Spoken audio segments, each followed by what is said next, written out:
The topic of today's video is how to fix Davinci Resolve freezing. Now, trust me, I would know about this as I run it on a 4GB GTX 970. What you need to do is always work with proxy media no matter what. And this is how you do that. So before we create some proxies, we want to go to playback and go to timeline playback resolution and set it to half. Half still looks good. You can go quarter if need be. Next, we want to go to our proxy handling and change it to prefer proxies. Alright, so you'll notice my clip on the left here has changed to have the proxy logo, but yours won't do that yet because you haven't created any proxies. So we need to go down to the settings cog at the bottom right, and we need to be in master settings, and under optimize media and render cache, we want to change our proxy media format to any of the ProRes if you are on the studio version, or DNxHR if you are on the free version.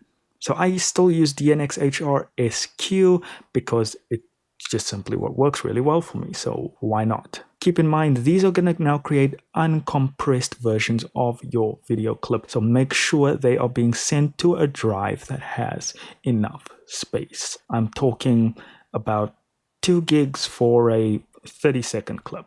That might be an exaggeration. So now we want to go to our clip and right click and say generate proxy media. My words are failing me. And that is going to bring up the proxy media screen, and you'll notice that this clip is playing really well. If I don't generate proxies, I'm usually not able to even hover over it like that and have it play.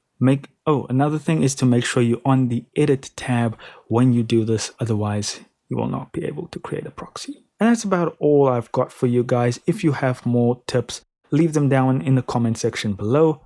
Thank you so much for watching. Don't forget to like and subscribe.